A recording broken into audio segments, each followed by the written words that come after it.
The world is burning and most people are too distracted to realize they're the ones holding the match. We live in an era where chaos is currency. Division isn't just accepted, it's celebrated. And ego is no longer hidden in shame, it's worn like a crown. People just don't have opinions, they become them. We don't just react, we made reaction a lifestyle. We traded God for emotion, confusion has become our compass.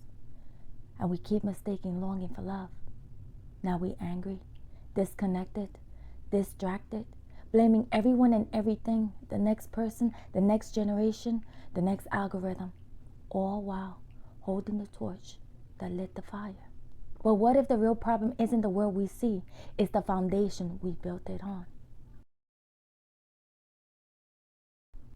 Welcome to Faith, Wisdom, and Knowledge, a sacred space where we pull back the curtains of this noisy, misguided world and bring every thought back into alignment with divine truth. Here, we don't preach culture, we expose the lies that keeps us chained to it. We don't let emotions run the show, we let faith lead the way, because feelings change, faith doesn't. One moment your emotions will lift you up, the next they'll pull you under, but faith stays anchored, even when the storm rages. Here, we don't water down the word to fit the moment. We let truth rise and transform the soul. So if you're tired of pretending this chaos makes sense, if your spirit is hungry for clarity in a world that profits off confusion, you're in the right place, because today's message isn't about what's wrong out there. It's about the way we've been participating in it and how we must return to the only truth that never changes. God. Will you listen? Because this isn't about condemnation. It's about clarity. It's about peeling back the layers of noise so we can finally hear that one voice that never stops speaking. Part 1. The ego is running the show. The rise of the ego. The ego doesn't show up wearing a warning label. It doesn't announce itself as prideful or arrogant. Instead, it creeps in quietly through opinions you never questioned, preferences you mistaken for truth, and emotion you let define your identity. Most people today believe they're walking in authenticity, but they're really walking in ego. The hardest part is that the ego often feels right because it's familiar. It doesn't look like rebellion, it looks like self-protection, self-expression, or even self-love. But if it wasn't authored by God, it's not truth, it's noise. Ego thrives in the stories we repeat to ourselves, stories about who we are, who others are, and what we deserve. It hides in phrases like, this is just who I am, or I'm protecting my peace, when in reality, we may be protecting our pride.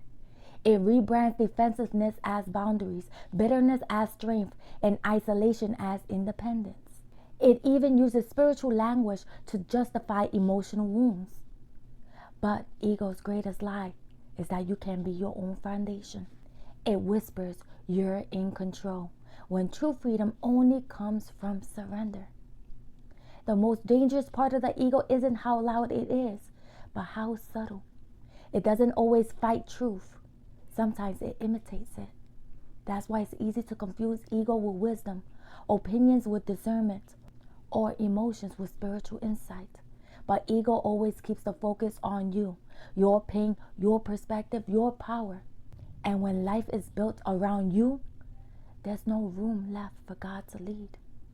You became the author, the defender, and the center of your own story until everything starts to crumble under the weight of self.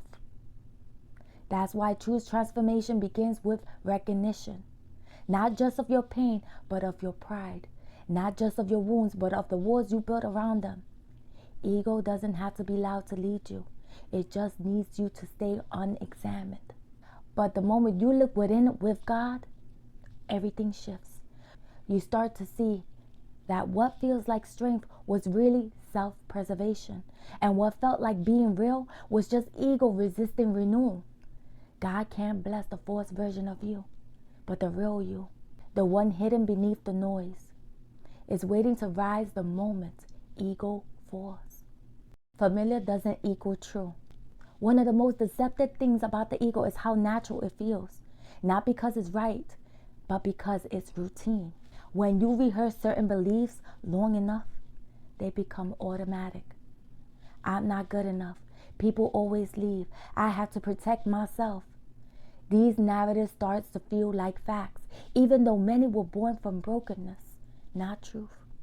They weren't shaped in the presence of God, but forged in the pressure of survival. And what's familiar, no matter how painful, starts to feel safe simply because it's known. But safety and truth are not the same. Just because something feels comfortable doesn't mean it's godly. That's the trap. We assume ease equals alignment. Yet Proverbs 14 verse 12 reminds us, there is a way that appears to be right, but in the end, it leads to death. In other words, what feels true can still lead you away from who you really are in God. If we never challenge the familiar, we keep defending dysfunction, calling it personality, strength, or even wisdom, when it's really just ego clinging to control. The ego is subtle, and its favorite disguise is identity. It wraps itself in stories, preferences, and past pain, convincing you that letting go would mean losing yourself. But often what you're actually losing is the false version of you that was built around wounds. God doesn't ask you to throw away who you are. He invites you to rediscover who you were before the pain told you otherwise. But to do that, you have to stop protecting what's familiar just because it feels safe. Growth requires risk. And sometimes that risk is choosing truth over comfort. Letting go of what feels normal can be terrifying. It feels like stepping into the unknown. But in reality, you stepping into what's real. God doesn't shake your life to punish you. He does it to reveal you. He allows the ground beneath your ego to tremble so the foundation of your faith can be rebuilt. Because only what's rooted in Him will last. Familiarity may feel like peace, but peace built on lies is temporary. The truth, God's truth, is where your freedom lives. And sometimes the most spiritual thing you can do is question everything you thought you knew. Emotional comfort is not divine confirmation. One of the biggest spiritual traps is assuming that ease equals alignment. We often think that if something feels good, it must be from God. But God doesn't confirm His truth through emotional comfort. He confirms it through spiritual transformation. Comfort may follow healing, but healing itself is often messy, raw, and uncomfortable.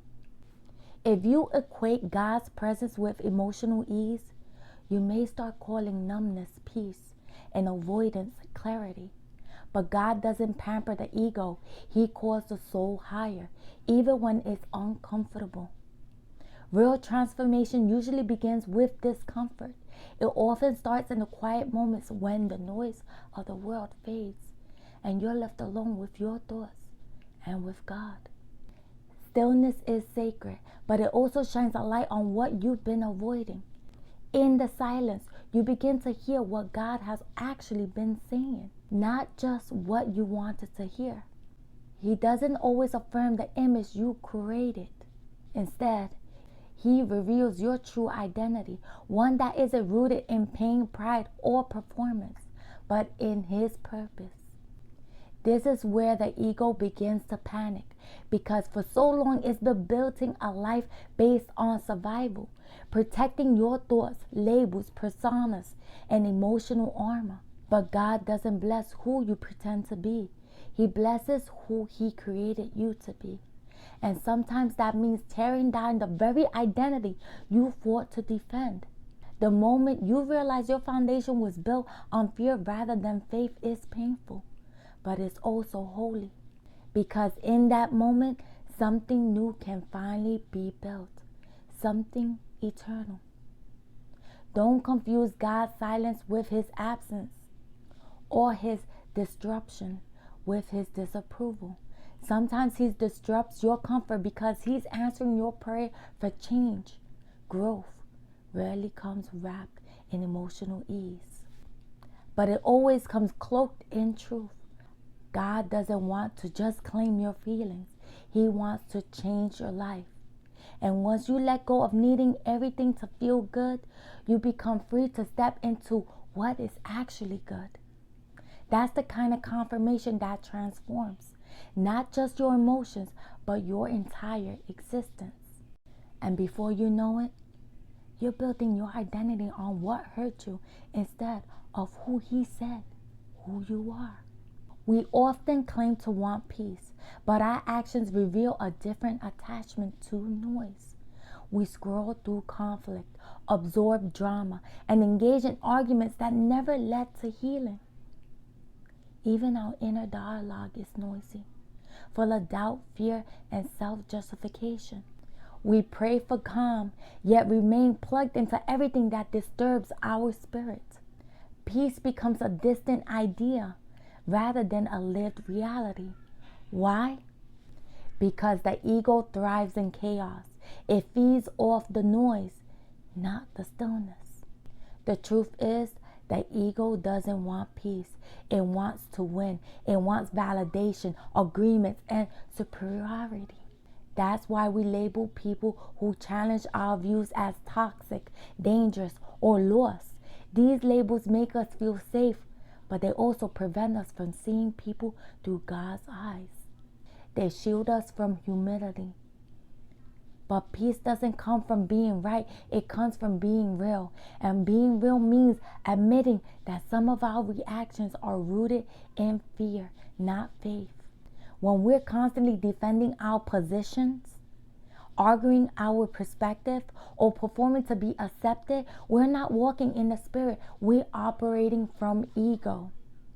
The need to be right, to be heard, to be respected at all costs is not spiritual authority. It's spiritual insecurity. And insecurities dressed in religious language is still pride. That's why scriptures tell us to pursue peace with all people, not just those who agree with us. Peace isn't the absence of conflict. It's the presence of humility, grace, and love, even in disagreement.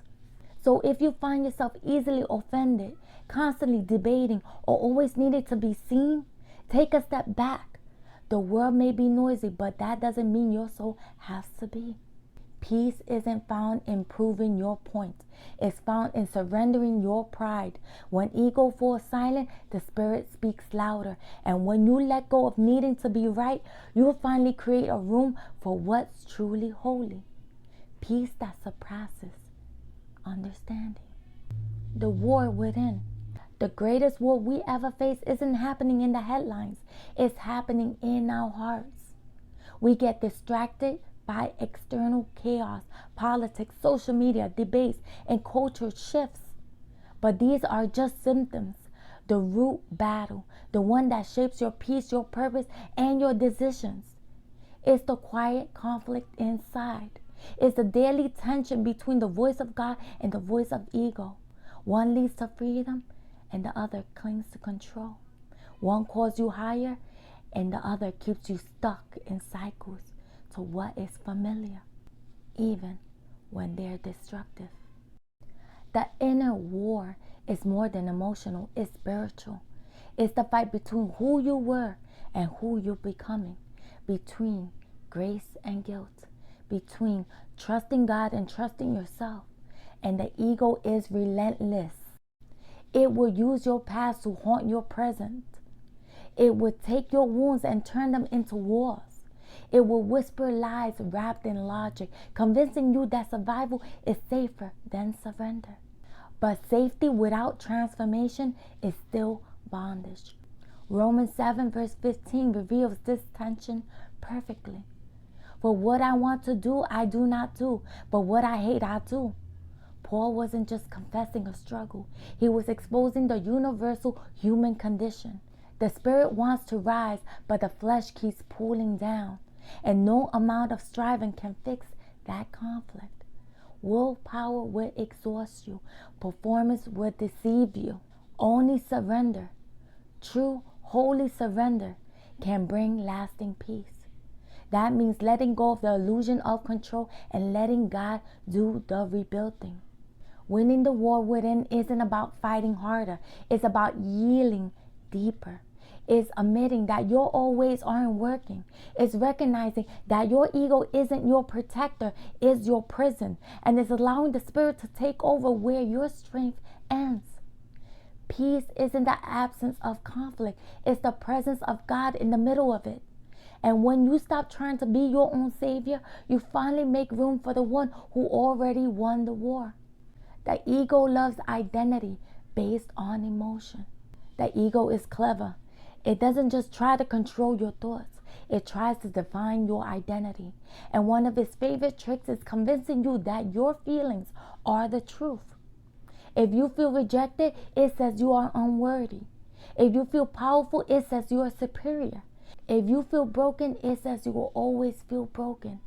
But identity rooted in emotion is fragile, because feelings don't stay the same. They shift with moods, circumstances, and environment.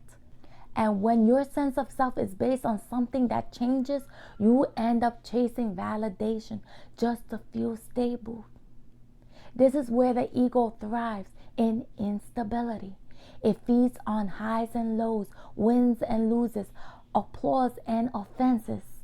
It tells you that your worth is wrapped in your trauma, your success, your appearance, or your opinions. But these things aren't permanent. Culture changes, algorithm shifts, popularity fades. What once felt empowering can quickly become exhausting. And when the storm hits, and it always does, the identity you built on emotional sand eventually will sink under pressure. But God offers something radically different. In Colossians 3 verse 3, Paul reminds us, your life is now hidden with Christ in God.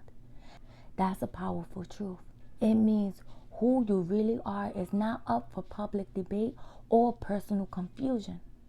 It's secured in Him. You are not your past. You are not your pain. You're not even your achievements. You are who God says you are. Chosen, redeemed, and deeply loved. And that kind of identity doesn't change with the weather. It remains even when everything else falls apart. So if you've been feeling lost, misunderstood, or like you have to prove yourself, pause. You weren't meant to carry the burden of identity on your own back. That's the ego talking. God doesn't ask you to become someone through performance. He invites you to remember who you are already in Him. True identity isn't something you achieve, it's something you receive. And when rooted in eternity, no emotion, no failure, and no lie can take it away. What happens when you let go? Letting go of the ego isn't weakness, it's freedom. When you finally release the need to prove, defend, or impress, a deep shift begins. You stop performing for approval because you no longer believe your worth is up for debate. You stop curating your image from acceptance because you know you're already accepted by the one who matters most. You stop fighting battles based in pride, fear, or insecurities because your peace becomes more valuable than being right.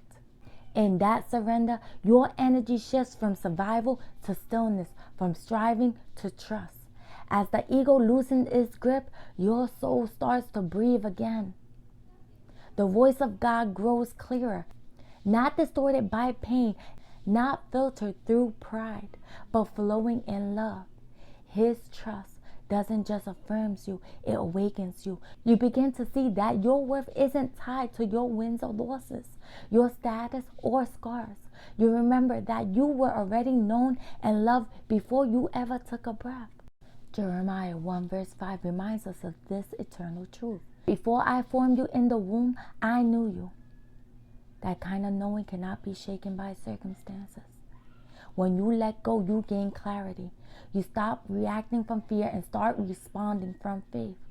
You no longer need applause to feel valuable or agreement to feel confident. Instead, you walk in quiet assurance, not because life is perfect, but because God's presence is consistent. Letting go doesn't mean you have all the answers. It means you're finally willing to be led by the one who does. And in that trust, peace replaced pressure and purpose replaced performance. This is the transformation that surrender brings. The ego tells you to hold on, to stay in control, to build your identity brick by brick. But God invites you to release, to trust that your foundation was already laid in love. When you let go, you're not losing yourself. You're finding your true self in Him. And that version of you is unshakable, whole, and fully aligned with divine truth. Letting go isn't the end. It's the beautiful beginning of living as the person God always knew you were. So let's pause and be honest. What part of you have you been protecting out of ego, not truth? What false version of yourself have you been performing, hoping the world will applaud what God already affirmed? What belief are you still defending that might actually be keeping you from peace? Because here's the real invitation. John 14 verse 6 doesn't say you are the way. It says I am the way, the truth, and the life. Ego wants to be the guide, but only God leads to life. You don't need to prove yourself anymore. You don't need to react harder. You don't need to hold on tighter. All you need is to let go. And in that letting go, you find the place your soul has always been reaching for. Home. Part 2. The addictive nature of drama. Let's tell the truth. Let's be honest about something few are willing to admit out loud. We're not just exposed to drama, we're addicted to it. It's in our feeds, in our group chats, in our thoughts, before we even get out of bed. We crave the next update, the next controversy, the next emotional spike. We say we're tired of the chaos, but we check for it like it's coffee. We claim that we want peace. We scroll like stillness is a threat. Somewhere along the way, conflict became comforting. Not because it heals us, but because it distracts us from the healing we've been avoiding. And that distraction is more dangerous than we think. The more we feed on drama, the more we silence the part of us that longs for peace. We forget how to be still with God. We forget how to be quiet with ourselves. We start to believe that stimulation equals significance, when it's actually just noise with a microphone. Drama becomes a kind of emotional drug. Spiritual caffeine that keeps our ego stimulated but our soul exhausted. We keep watching, reacting, posting, arguing, but afterwards we feel drained, not delivered. That's not connection. That's bondage, wearing the mask of relevance. Drama feeds the ego, not the spirit. The reason drama feels so necessary is because it validates the ego. When you're caught in conflict, you don't have to examine your heart. You just take sides. You get to feel righteous without being right. You get to feel powerful without being healed. It becomes easy to label others as the problem while never reflecting on your own posture. You say they're wrong or they're dangerous, but rarely ask, God, what are you trying to show me in this? Because in the world of ego-fed drama, the mirror is also pointed outwards. But the spirit doesn't operate like that. God isn't found in the noise of division. It's found in the quiet of conviction. It doesn't pull you into arguments to win. It pulls you into awareness to transform. And transformation never happens in chaos.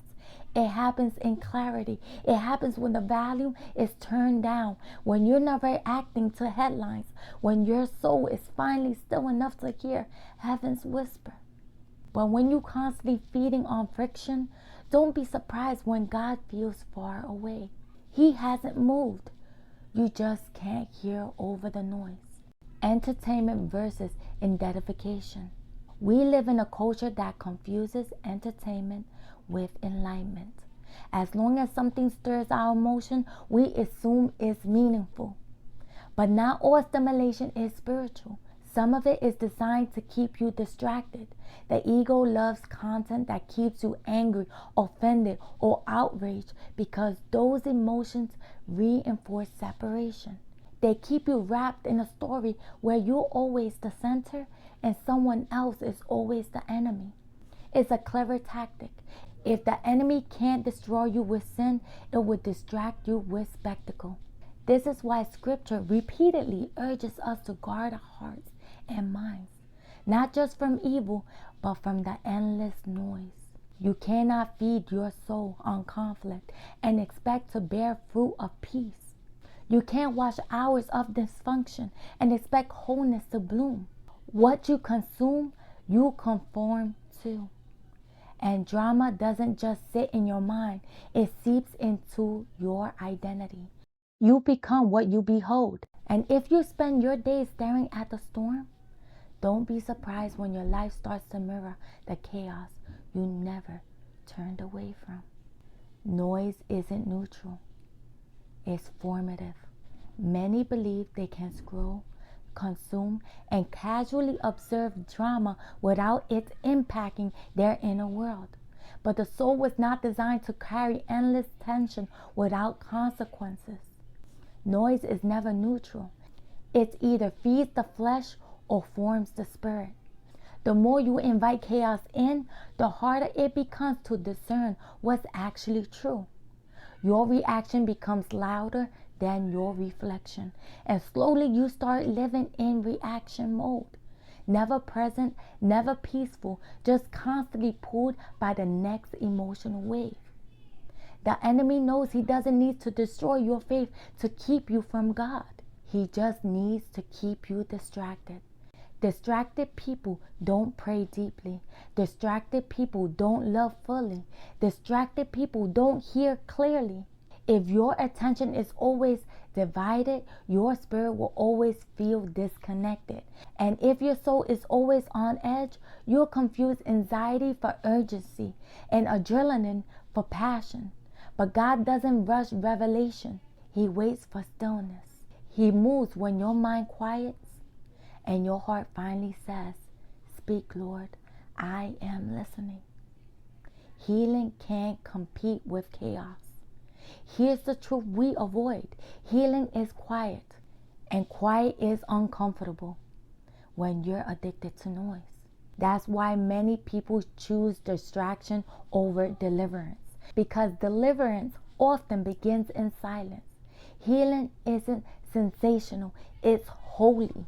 It's often slow, reflective, uncomfortable, and deeply personal. But if you keep choosing the drama over the process, you never access the peace your soul longs for. You keep cycling through external stimulations while your inner world remains fractured. The longer you avoid silence, the longer you postpone healing. And the longer you run from stillness, the more you confuse stimulation with strength. But strength isn't proven by how much drama you can endure. It's revealed in how much peace you can carry in the middle of a world that thrives on storms. Jesus slept through storms, not because he was unaware, but because he was untouchable by chaos. That's the kind of peace God offers. You'll only access it when you stop feeding on what unsettles you and start returning to what anchors you. Ask yourself, what are you feeding on? So let's reflect. What kind of content has become your comfort? What kind of conversations do you keep running back to? Are you feeding your ego or your spirit? Because whatever you feed grows, and whatever grows begins to lead you. If you're constantly stirred up, anxious, offended, or outraged, it's not just the world's fault. It may be time to examine your diet, your spiritual one, your emotional one. What are you consuming, and what is it costing you? Drama may feel like energy, but it drains your soul. It may feel like connection, but it's often isolated from true intimacy. And most dangerously, it may feel like relevance, but it robs you of revelation. God isn't calling you to be louder. He's calling you to be clearer. He's not calling you to stay informed at the cost of being transformed. He's calling you back to the secret place, back to quiet, back to truth, back to Him. We check chaos like it's coffee.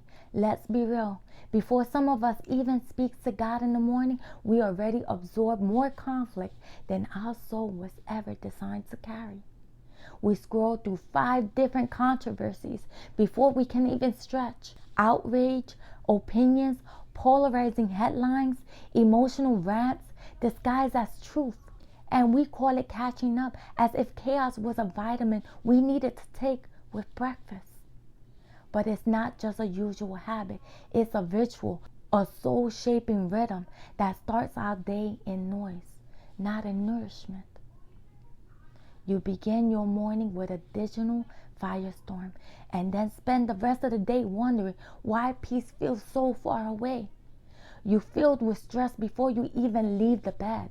You're mentally rehearsing responses to comments you haven't written yet. Emotionally reacting to people you never meet. And all of it becomes part of your internal wiring. You unknowingly train your nervous system to crave stimulation. And then you call that anxious high your normal. But this isn't normal. It's spiritual dysfunction. Not the kind that shows up with a loud warning, but the kind that slowly becomes a lifestyle. You wake up and check your phone, but not your mindset. You dive into tension, but not into truth. You consume content like it's new, but mostly it's just recycled fear and division. And with each scroll, the ego gets louder while the spirit grows quieter. That voice of peace, that whisper of clarity, it gets buried beneath the headlines, the comments, the conflict, and eventually you forget how to even hear it. This is how ego takes the wheel while you think you're just staying informed. It convinces you that starting your day with noise is harmless, even wise. But spiritually, it's costly because your soul wasn't designed to begin the day with the world. It's designed to begin with the word. When your first intake is chaos, your entire posture bends towards survival. You walk into your day guarded, anxious, reactive. Stillness feels unnatural. Drama becomes your diet, and clarity, true divine clarity, feels like a language you've forgotten how to speak. The ego craves stimulation. This isn't just about behavior, it's about bondage. What we often mistake for preference is actually spiritual addiction. The ego feeds on stimulation the same way the soul feeds on silence.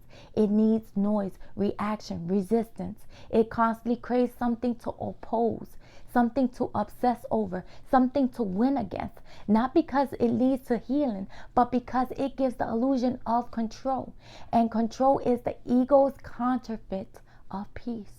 You can't feel this when you compulsively check your phone, even though it's draining you. When you know the conversation will trigger you, but you read every comment anyways, just to feel up to date. When you witness something being shamed, called out, or canceled, and feel a subtle rush of satisfaction or superiority, that's not discernment. That's not awareness. That's the ego being entertained. It's comfort not by truth, but by tension. And over time, it begins to mistake that tension for purpose. Here's the twist. The more stimulation the ego receives, the more it demands. It begins to associate conflict with meaning and chaos with energy. You start to feel uncomfortable in calm moments, like you're missing something. Where the ego needs external drama to feel relevant, the soul finds its worth in simply being with God. And that's the real tension, because peace requires surrender, and surrender threatens the ego's illusion of importance. Ego doesn't want rest, it wants to be significant, even if that significance comes through drama, division, or distress. It would rather stir up a storm than sit in silence. It would rather be loud than be led. But the spirit doesn't move through noise for the sake of noise. The spirit moves in peace, purpose, and quiet power. And until you stop feeding the ego's addiction to stimulation, you keep mistaking unrest for passion and chaos for calling. We keep feeding what we say we hate. We say we're tired of drama, but our actions tell us a different story. We scroll past conflict with one eye and click on it with the other. We say we want rest, but we repost rage. We beg God for peace, then open our phones and step right back into the noise we just prayed against. And it's not just a digital habit, it's a spiritual contradiction. Every time we react without wisdom, respond without prayer, or repost without discernment, we're not escaping the chaos, we're multiplying it. It goes beyond social media. This is about how we've been conditioned to engage. We say we're not of this world, but our behaviors often reflect its culture. We claim to hate division, but we share content that fuels it. We claim to love truth, but we spread opinions like wildfire. And the more we do it, the more we normalize it, not just in the world, but in our own hearts. Eventually, dysfunction doesn't just surround us, it defines us. And the ego, it applauds every time we engage impulsively because chaos is its favorite stage. It's easy to blame systems, algorithms, and cultures. The world is just like this. But what if the world is a mirror? Every sarcastic comment, every angry share, every emotional outburst becomes another log on the fire we say we want to put out. But fire doesn't die when you feed it. It grows. And the ego, it doesn't care about your intentions or prayers. It only cares that you stay busy, loud, offended, and distracted. Because here's the deeper danger. The longer you stay reactive, the less time you spend in God's presence. And the less time you spend in God's presence, the easier it becomes to confuse stimulation for spiritual depth.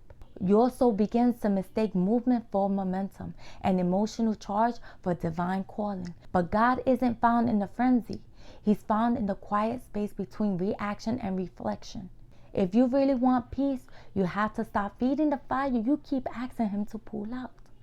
Drama becomes a war against inner work. Here's the part most people won't admit. Drama gives us something external to focus on, so we don't have to deal with what's going on in the inside. It becomes a war, a distraction dressed up as relevance. As long as you caught up in what they say, what they did, or what's trending, you never have to sit in stillness and ask God, what's really going on in me? You never have to confront the old wounds, that hidden fear, that broken belief that you've been carrying for years. Because if you're busy reacting, you don't have time to reflect. But that's exactly why the ego clings to drama. It's a shield against vulnerability. Inner work takes courage. It requires you to pause, get quiet, and invite God into the raw places you'd rather avoid. And the ego will do anything to keep you from that moment. It will pull you into the headlines, into gossip, into debates, not because those things matter, but because they're easier to face than your own pain. It's easier to point the finger outward than to ask, where am I still hurting inwards? Ego doesn't want healing. It wants hiding. It wants drama. And drama is the perfect hiding place. Here's the truth. God doesn't do His deepest work in noise. He moves in the quiet, in the pause, in the whisper that gets drowned out when your life is too loud. But if your days are filled with chaos, scrolling, arguing, reacting, consuming, then there's no room left to hear Him. You can't receive the peace if you're addicted to stimulation. You can't walk in clarity if you're feeding on confusion. That's why Jesus often withdrew to lonely places to pray. Not to escape, but because He knew the power of stillness. He knew the ego loses its grip in the presence of divine silence. And if you want true transformation, you have to put down the noise and pick up the mirror. You have to ask the hard questions. Not just what's wrong with this world, but what's unhealed in me that keeps responding to it the way it does. That's where real growth begins. When you stop reacting and start receiving, when you finally realize that the chaos isn't the obstacle, it's the escape, and healing will only come when you choose stillness over stimulation and truth over ego, peace feels foreign when you're addicted to noise. Have you ever sat in silence and felt a strange discomfort settled in, like your body doesn't know what to do without stimulation? Have you ever tried to worship, but your mind ran laps around you, louder than the music, louder than your prayers? That anxious energy, that relentlessness isn't just stress, it's conditioning. It's the result of spiritual overstimulation, a nervous system trained by noise, not nurtured by peace. You've been wired that silence means something is missing. You've been wired to believe that silence means something is missing. But maybe silence isn't lack. Maybe it's the invitation your soul has been craving all along. Because here's the truth. Peace is your original design. You were created in the image of a God who operates in stillness, who speaks in whispers, who leads beside still waters, not crashing headlines. But the longer you live in a world that rewards urgency and noise, the more unfamiliar peace will feel. And suddenly, the very thing your soul needs the most becomes the very thing your ego resists. Stillness starts to feel threatening. Quiet feels like something's wrong. Not because it is, but because you've been spiritually rewired to confuse stimulation with security. This is the trap. When you're addicted to noise, the absence of it feels like it's danger. But that's not discernment, it's distortion. You don't need more volume to feel alive. You need less interference so you can finally hear what's true. True peace doesn't come from controlling your environment. It comes from releasing your grip. It's not about perfect conditions outside of you. It's about surrender within you. And the longer you chase stimulation, the more you bury your sensitivity to the spirit. You train your soul to live in reaction mode and then wonder why rest feels impossible. But peace isn't foreign, it's forgotten. It's not unreachable, it's just buried underneath the patterns you picked up trying to survive in a world addicted to chaos. And the good news is you can unlearn the noise. You can retrain your mind to value stillness. You can return to the quiet place where ego has no stage and God has your full attention. That's where healing begins, not in the value, but in the reverence. Not in the hustle, but in the holiness. And if peace feels strange right now, that's okay. Let it feel strange until it starts to feel sacred again. The spirit moves in stillness. The ego thrives in chaos. Let's say that again, slowly and clearly, because it's more than a catchy phrase. It's a foundational truth. The spirit moves in stillness. The ego thrives in chaos. These are not just opposing forces. They are completely different frequencies. One calls you higher, the other leads you back to yourself again and again and again, hoping that the next argument, the next emotional spike, the next win will finally bring peace. But it never does. The spirit doesn't shout over the noise. It waits underneath it. It doesn't demand your attention through urgency. It invites you through surrender. But the ego, on the other hand, screams for survival. It thrives on chaos because chaos gives it room to perform, to be right, to stay in control. And when you're used to living in a space that stillness feels like dying, that's why silence can feel so confrontational. Time for honest reflection. Let's pause here, not to scroll, not to skim, but to actually reflect. Because reflection is not a trendy buzzword. It's a doorway to freedom. And sometimes the most spiritual thing you can do is tell the truth to yourself. This message isn't about judgment. It's not about shame. It's not about making you feel guilty for being human in a noisy world. It's about holding up a mirror and gently asking, are you okay with what you see? Because before transformation comes truth, and before truth sets you free, it has to be acknowledged. So let's be honest. What drama have you been consuming that God never assigned to you? What online argument have you entered just to feel something? What conversations do you replay in your mind, not to grow, but to defend the ego? And what truth have you reposted, not for revelation, but for reactivity? These aren't guilt questions. These are growth questions. They are what the ego avoids, but the spirit longs for. Because the ego doesn't want reflection, it wants reaction. It doesn't want conviction, it wants comfort. It doesn't want light, it wants a stage. But the spirit wants to be seen. Not the curated version, not the projected image, but the real you, the hurting you, the searching you, the exhausted, overstimulated, overinformed, yet deeply undernourished you. And here's the beauty. God doesn't need your perfection. He desires your permission. He's not demanding that you perform holiness. He's inviting you to return home, to the place where you already loved, already known, already safe. But he can't heal what you won't hand over. He can't speak to a heart that's already full with noise. That's why the spirit waits for stillness. Because stillness is where your yes becomes louder than your ego. Ask yourself, have I been reacting more than I've been reflecting? Have I been loud in public and silent in prayer? Have I been reposing the truth I don't actually live? Have I been performing peace while secretly carrying panic? If you could answer yes to any of these, you're not a failure. You're a human in need of realignment. And God loves to meet people exactly there. Not when they're cleaned up, calmed down, or checked all spiritual boxes, but when they say, Lord, I'm tired of the noise. I'm ready for something real.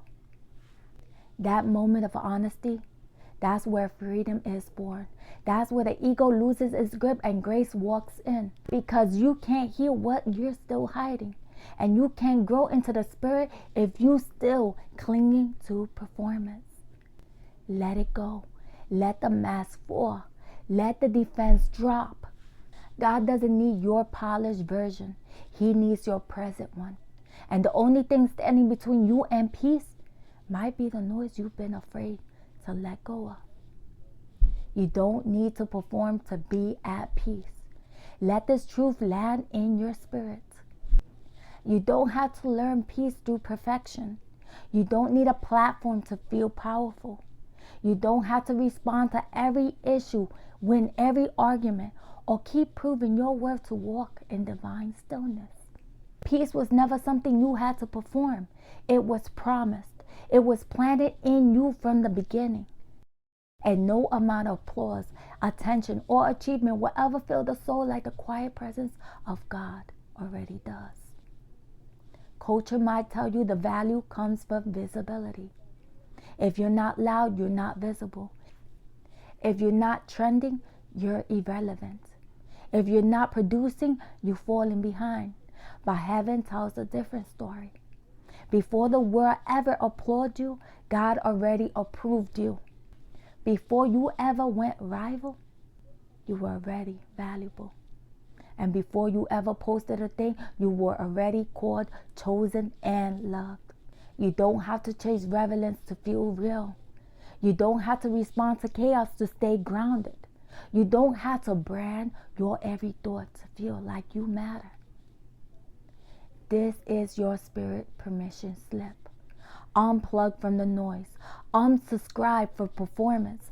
Unfollow the inner critic that says you need to be more, do more, say more to be enough. You can walk away from conversations that trigger your ego and drain your peace.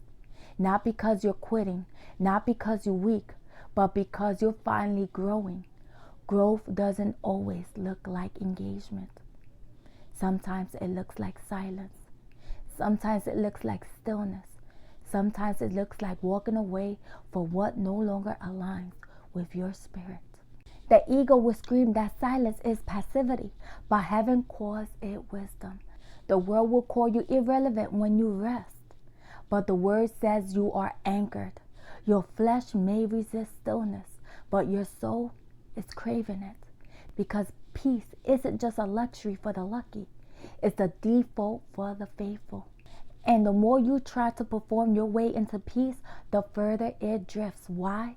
Because performance is ego-driven, but peace is spirit-given. The ego wants applause, but the spirit wants trust. The ego needs validation, but the spirit longs for surrender.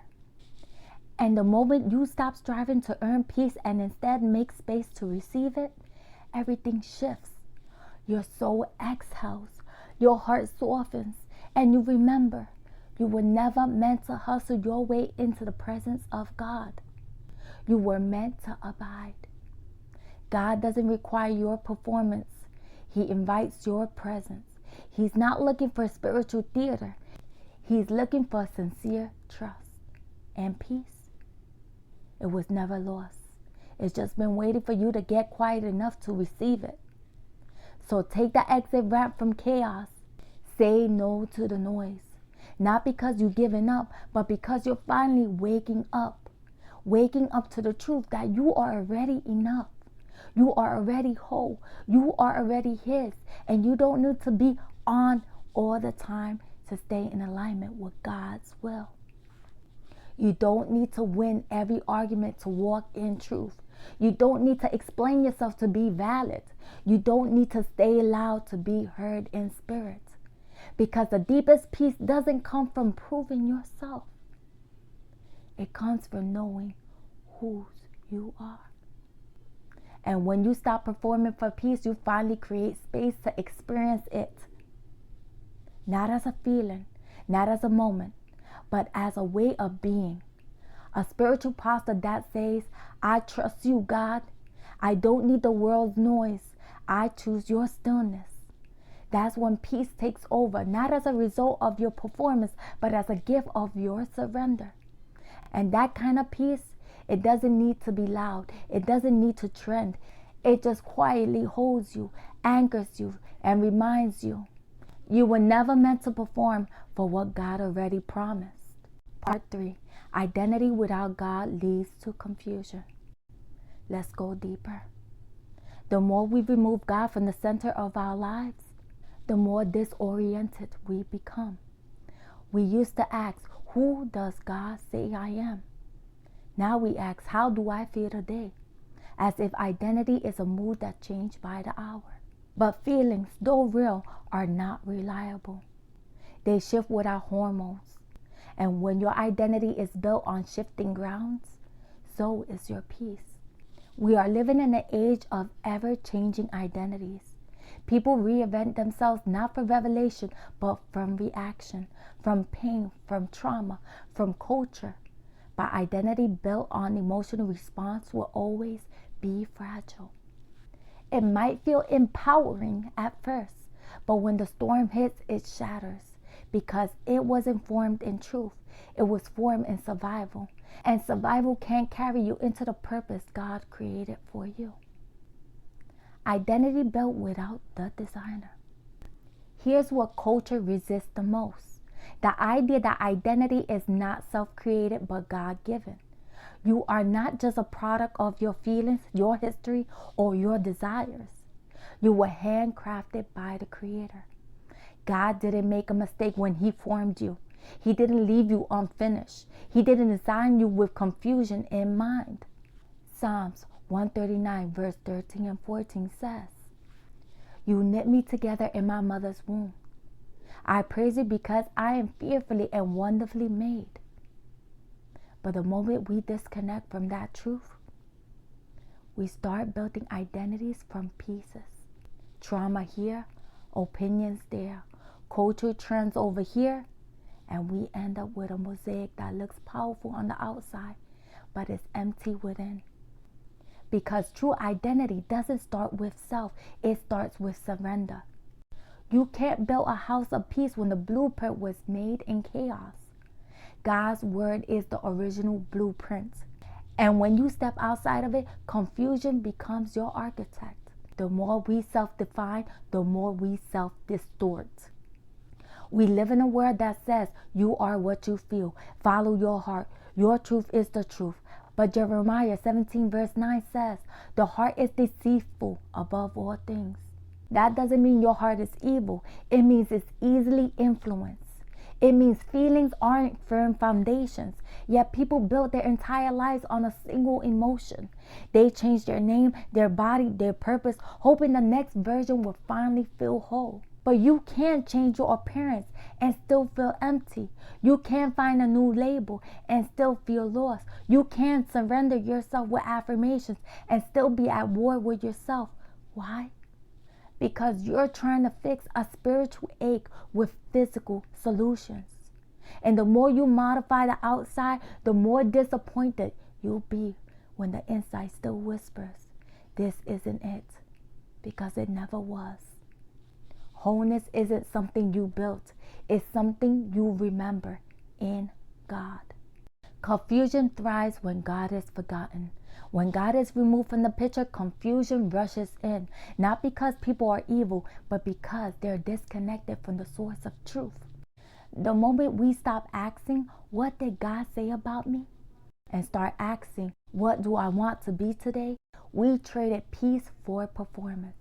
We traded divine identity for emotional projection. We traded the security of being known for the illusion of being in control. And now, we're more anxious than ever, more fragmented, more confused. We celebrate rebellion as freedom and core instability, liberation. But at the end of the day, it's not leading people to joy. It's leading them to burnout, to breakdown, to bitterness. Because confusion can wear a crown for a while, but eventually the soul gets tired of pretending. And that ache, that emptiness, that's your spirit longing to return to the one who made you. God makes no mistakes. Let's speak this clearly, gently, and boldly. You are not born in the wrong body. You were not a cosmic accident. You are not assigned the wrong soul. You were handcrafted with intention, purpose, and divine wisdom. Psalms 139 says that your Creator knew you before you even took your first breath. Every part of you was designed with sacredness in mind. There is no confusion in the mind of God. What you're battling is not misassignment, it's misalignment. You're not broken, you're buried. Buried under labels, under trauma, under cultural narratives that told you you had to create your worth instead of receive it. But your value was never supposed to be a project. It was already settled in heaven. And when you return to the truth, you stop striving to be enough because you realize you already were. We're confused because we're disconnected. When you unplug from the Creator, you lose access to the design. And when you lose the design, you start building something that doesn't fit your soul. That's what's happening today. People are spiritually homeless. They keep moving from label to label, group to group, platform to platform, looking for belonging, looking for significance. But the truth is, you were never meant to find home in a temporary version of yourself. Home was always found in Him. But the ego doesn't want you to return. It wants you to reinvent. So we keep reshaping our identity based on emotions, hoping one day the pieces will finally click. But they don't. Because your identity isn't a puzzle to solve. It's a truth you return to. And when you return to God, you stop building on quicksand. You start building on rocks, on truth, on eternal love that cannot be shaken. Confusion isn't random. Is strategic. The enemy's goal isn't just rebellion, it's confusion. Because if it can confuse your identity, it can corrupt your destiny. If you don't know who you are, you won't know what you've been called to. If you don't know whose you are, you live in constant need of validation. And if you don't know you were created on purpose, you keep thinking you have to earn love, fight for belonging, or prove your worth. This is why identity is under attack, because it's the root, the foundation, the compass. When you lose your identity, everything else crumbles. And the enemy knows that. He's not always attacking your finances or your body or your relationship. He's attacking your sense of self. And if he can distort your reflection, he can distract you from your purpose. But here's the good news. Clarity always returns when God is put back in the center. God is still here right now. Even if you wander, even if you chase every other label, even if you silence his voice for years, God hasn't gone anywhere. He's still here, still knocking, still speaking, still waiting. Isaiah 30 verse 18 says, the Lord longs to be gracious to you. He's not here to shame you. He's here to restore you. Revelations 3 verses 20 says, I stand at the door and knock. He's not breaking in. He's waiting for your invitation. And when you open that door, you don't get religion. You get relationship. You get remembrance. You get peace. He's not calling the perfect version of you. He's calling the present version of you. The confused you, the broken you, the overthinking, overperforming, under rest you. And his message is simple. Come home. You don't have to keep building. I already built the place where you belong. Real identity is found in God's presence. The world tells you to look inwards, but what happens when the inside is wounded, noisy, and unsure? You end up chasing reflections in a broken mirror. God says, look at me, because in his presence, the fog clears, the noise fades, and the truth rises. You remember. I am not my pain. I am not my past. I am not my feelings. I am not my failures. I am his. When you return to God, you stop asking the world to define you. You stop needing applause to feel secure. You stop performing for love that was always freely given. You rest, you breathe, you reconnect. That's identity. Not something you strive for, something you stand in. Not something you create, something you receive. And in that space, your true self begins to rise. Part 4. When identity is created in confusion. Identity without foundation becomes performance. When your identity is not rooted in God, it quickly becomes something you perform instead of something you live. You start waking up each day trying to keep up with who you said you were yesterday, even if that version was never truly you. Without a divine foundation, identity becomes exhausting because it has to be maintained, defined, and constantly revalidated. You don't walk in peace. You walk on eggshells, worried that one mistake will unravel your entire sense of self. And this isn't just emotional, it's spiritual. Because any identity formed apart from God will always demand more from you than it gives to you. You post more, speak louder, and over-explain your choices, not because you're free, but because you're afraid. Afraid of being misunderstood. Afraid of losing the label that gave you worth. Afraid that silence might reveal the cracks in the image you built. But performing identity is a heavy burden, and God never called you to carry it. Jesus said in Matthew 11 verse 28, come to me all who are weary and burdened, and I will give you rest.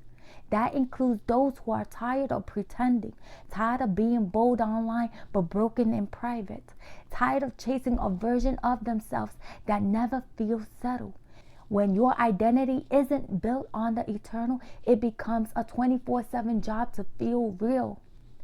You have to curate it, explain it, and fight for it because you know deep down it isn't resting on truth. It's surviving on validation. But God doesn't want you performing. He wants you planted. Planted in truth, planted in grace, planted in the unshakable foundation of who He said you are. Because when identity is rooted in Him, peace follows. Not because you're perfect, but because you're positioned. And when you're positioned in God, your worth doesn't shift with emotions. It stands firm in your Creator. The dangers of building identity in reaction. Most people don't realize they're reacting. They think they're redefining. But the truth is, when identity is formed in resistance, it becomes a mask rather than a mirror. Instead of rediscovering who God made them to be, they craft an identity based on what hurt them, what exclude them, or what tried to define them. And while it may feel powerful in the moment, it lacks divine direction. You can reject the world's labels and still be lost, because resisting something isn't the same as receiving something true. You're seeing a generation rise up saying, I'm not what you said I was. But they still don't know who God says they was. They create a gap between what was rejected and what was never reclaimed. And in that space, confusion grows. The ego thrives in that gap, offering temporary identities that soothe pain but don't heal it. You may feel strong, bold, or even free, but if God didn't author it, it will eventually collapse. Reaction identity is not rooted in revelation, it's rooted in defense. And anything built in defense becomes hard to let go of because you think it's protecting you. But what if it's just preventing your healing? What if the identity you've been defending was only ever meant to be a bridge, not a home? Many people cling to reactive identity because they brought survival. But survival isn't the same as peace. You weren't created to survive in your identity. You were created to thrive in God's truth. And truth can't be built on pain. It must be built on presence. Isaiah 43 verse 1 says, Fear not, for I have redeemed you. I have called you by name. You are mine. That's not a reaction. That's a revelation. God's voice isn't formed in your trauma. It existed before your trauma and is still speaking, still reminding you that before rejection, before confusion, before the fight for self, He already defined you. And that definition doesn't shift with culture, pain, or performance. It is fixed, eternal, and waiting to be reclaimed. From the moment we step into the world, culture begins whispering expectations. It tells us visibility equals value, and silence means invisibility. So we learn early how to present, how to posture, how to create a version of ourselves that earns approval. But behind that performance, reflection is neglected. We become so trained in external validation that we forget how to ask internal questions. Questions like, who am I without all this noise? Performance becomes second nature, not just on stages or screens, but in conversations, relationships, even prayer. We project strength even when we're breaking. We share filtered truths and call it vulnerability. But underneath it all is a soul that's craving stillness, a soul that doesn't want to be seen. It wants to be known. Yet stillness feels threatening in a culture built on speed. Reflection feels risky in a world that rewards reaction. To sit with God in silence feels unproductive when culture tells you to build your brand. But God never asks you to build your brand. He asks you to build your life on truth. Isaiah 30 verses 15 says, I'm repentance and rest in your salvation, in quietness and trust in your strength. Isaiah 30 verse 15 says, in repentance and rest is your salvation. In quietness and trust is your strength. But you can't access strength if you're constantly performing for the world's approval. The truth is, you were never created to shape yourself with unhealed hands. The ego tells you that you must do it alone. But God says, let me shape you. You are the clay. He is the potter.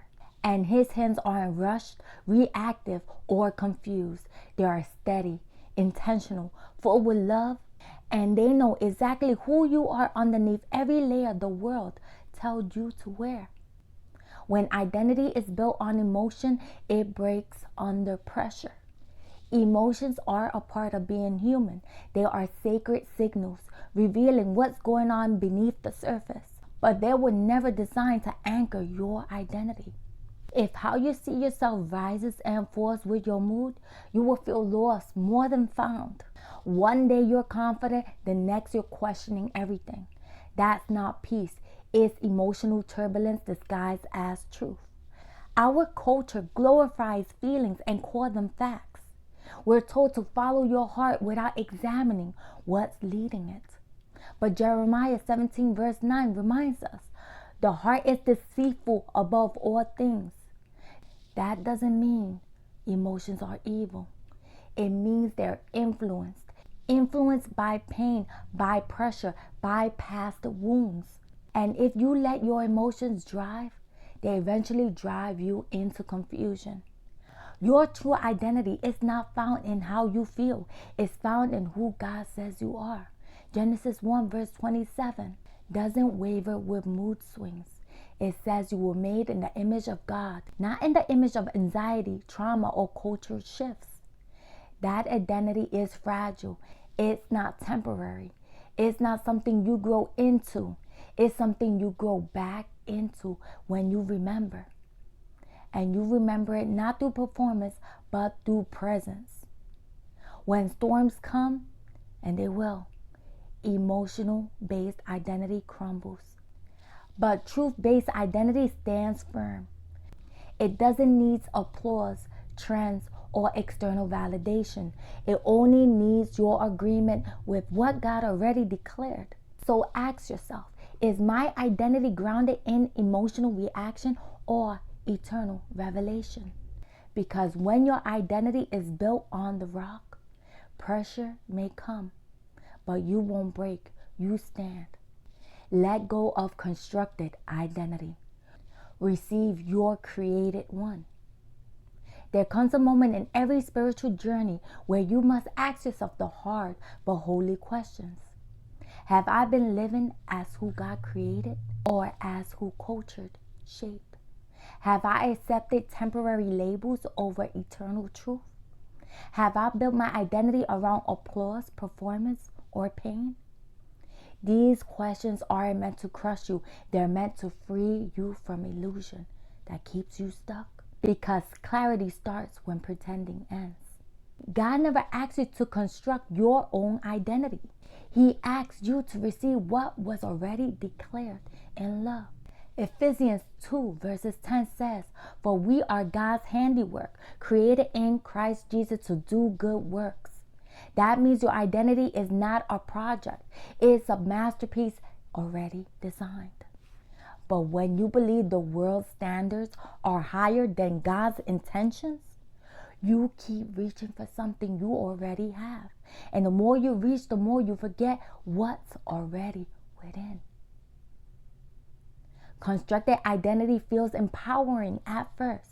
It feels like control. It feels like freedom. But eventually the weight of performance breaks you down. You aren't created to maintain a version of yourself just to be accepted. You were created to rest in who God said you are, even when the truth goes against every trend around you. That's not weakness, it's spiritual courage. This is your invitation to stop striving and start surrendering, to stop editing yourself for visibility and start embracing your identity for intimacy with God. You don't need to earn divine love. You just need to come home to it. Let go of what culture calls real. If it's keeping you from what God calls true, release the need to self-define and receive the peace of being God-defined. Because when you finally rest in your created identity, you don't just feel seen, you feel whole. We live in a culture that glorifies reinvention. Reinvent your brand, reinvent your truth, reinvent your identity as if it was clay in your own hands.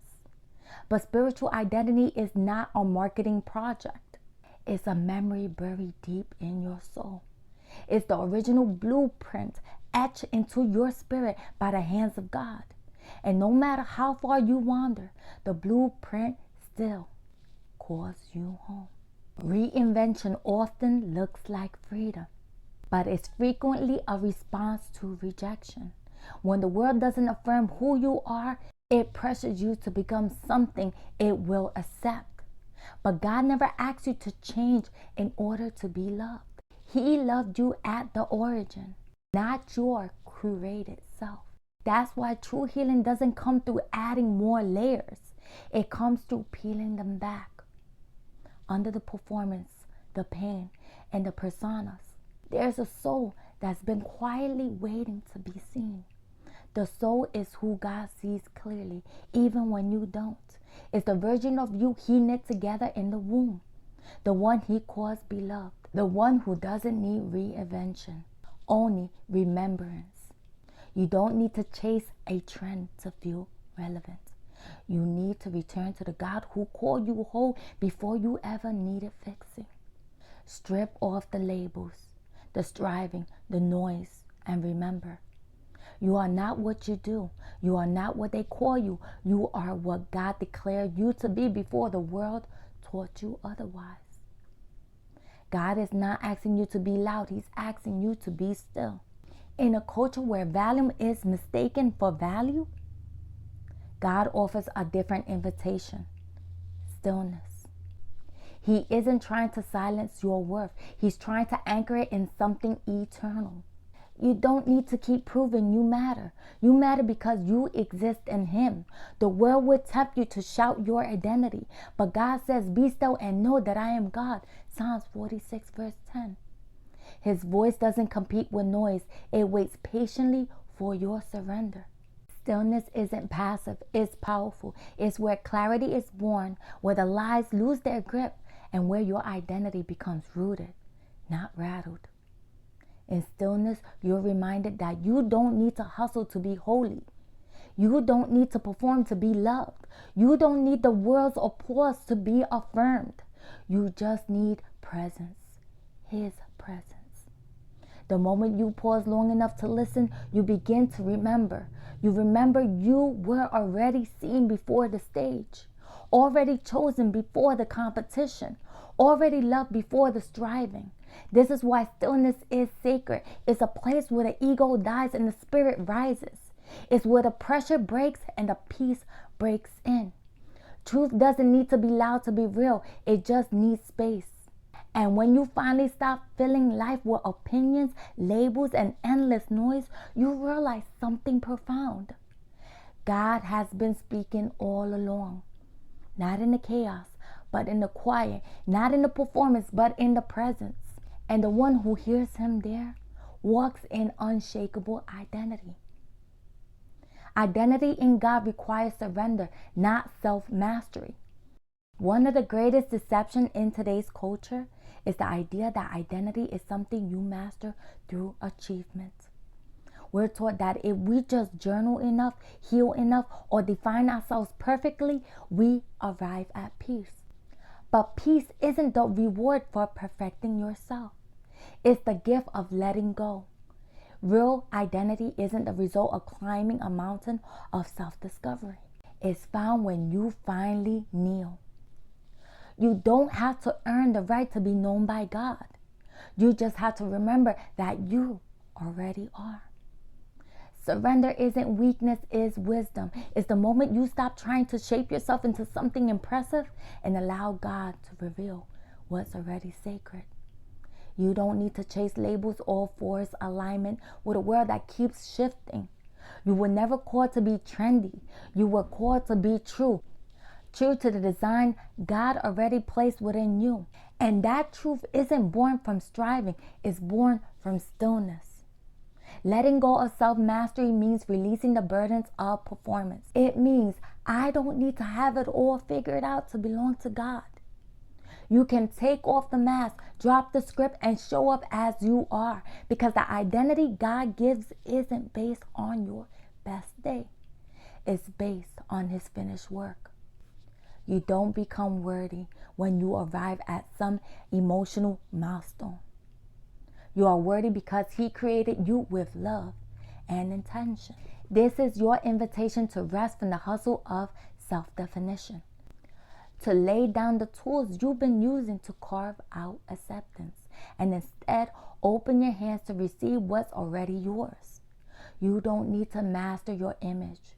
You need to return to your Maker, because in His presence, striving ends and identity begins. You are not the sum of your effort. You are the result of God's design. And when you surrender, that truth finally has room to rise. You are not too far gone to remember who you are. Maybe you've been wearing a mask for so long you forgot what your real face looks like. Maybe you've spent years building your identity around pain, opinions, performance, or rebellion. And now you feel too tangled to find your way back. Maybe your post, your past, and your choices seem too loud to silence. And the enemy knows just what to say. It's too late for you. But here's the truth. There is no expiration date on grace. God doesn't run out of mercy just because you ran out of direction. He isn't shocked by your detour. He isn't pacing heaven wondering how to fix what you broke. He knew every twist before your story began and still wrote redemption into every chapter. You are not a surprise to God. You are a child who got lost, not a soul that can't be found. And the moment you whisper, "I want to come home," heaven doesn't hesitate. It rushes towards you. This is your moment of divine interruption. The moment when the performance pauses and the truth enters. When the voice of shame fades into the background and the voice of love grows louder. God isn't asking for your resume. He's asking for your return. You don't need to explain every misstep. You only need to take one step in His direction because He already taken every other step towards you. And when you return, you won't be met with judgment. You'll be met with joy. Joy that said, "I never stopped loving you." Joy that says you don't have to perform anymore. Joy that reminds you that you were chosen before you ever knew how to choose Him. This is not the end of your identity story. It's the beginning of the truth rising again. You were not built for confusion. You were formed for communion. And God is still calling you by your real name. Part 5, returning to the secret place. Let's talk about where your identity is remembered. There is a sacred space where your true identity isn't something to be earned, explained, or proven. It's simply remembered. This place doesn't ask for applause or approval. It doesn't require a filter or a title. It's where your soul returns to the God who formed it. And even if you've forgotten it, your spirit hasn't. This sacred place is called the secret place. The secret place is not a metaphor, it's a spiritual reality. It's the quiet space between you and God, where the noise of the world can't enter. And in that space, truth rises, not by force, but by presence. The world gives you temporary identities, titles, and roles, but the secret place strips all that away and reminds you of your eternal name, the one God whispered over you before the world gave you labels. This space isn't built through effort, it's built through surrender. You don't need a perfect track record to enter it. You don't need a degree in theology or a list of spiritual achievements. All you need is willingness, a desire to reconnect, a hunger to know God again. And in that hunger, identity awakens. Many had tried to find themselves through external means, titles, relationships, accomplishments. But the truth is, identity formed outside the presence of God will always leave you searching.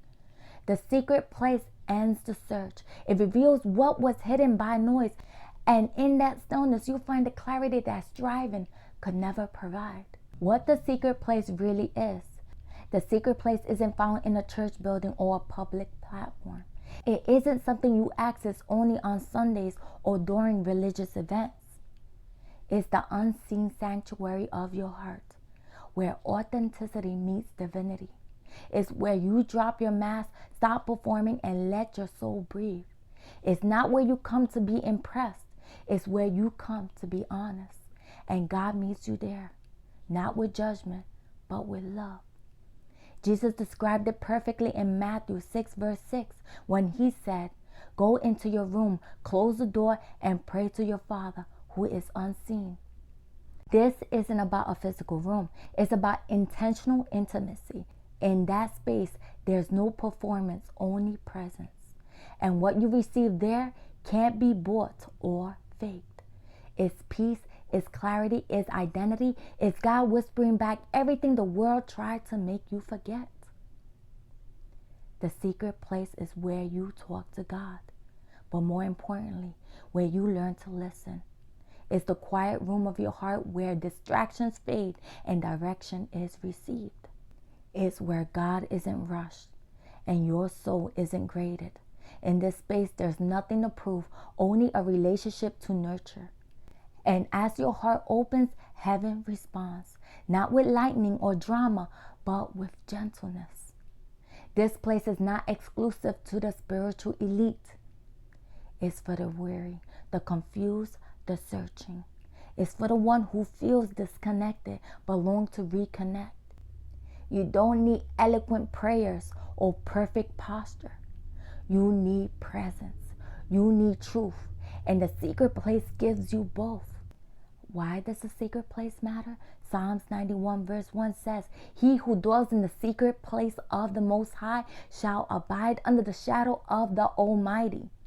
This isn't religious poetry, it's spiritual reality. The secret place is where your spirit finds shelter. It's where your mind finds quiet. It's where your identity is restored. In a culture of noise, outrage, and constant proving, the secret place becomes a life raft of clarity. The secret place is where the ego unravels, where your roles and personas fade away, where you remember you are not your pain, your past, or your platform. You are a beloved creation of God. You don't get that kind of clarity from social media or applause. You get it by sitting, by listening, by simply being with God in the stillness. This place matters because it anchors your soul when everything else feels uncertain. It roots you deeper than compliments or criticism. It reminds you that your identity isn't conditional, it's eternal. In the secret place, your faith is no longer theory, it becomes experience. And that experience shapes how you live, lead, and love. You weren't made to survive the noise, you were made to transcend it. And the secret place gives you the strength to do so. It's not escapism, it's empowerment. It doesn't take you away from life, it brings you back to it, grounded and whole. That's why it matters.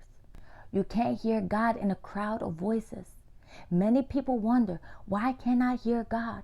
But the real question is, have I made space to listen? God doesn't compete with noise. He waits for stillness. His voice isn't in the chaos, it's in the calm. Elijah didn't hear God in the earthquake or fire, but in a gentle whisper. 1 Kings 19 verses 11 through 12. And that whisper still speaks if you're willing to quiet everything else.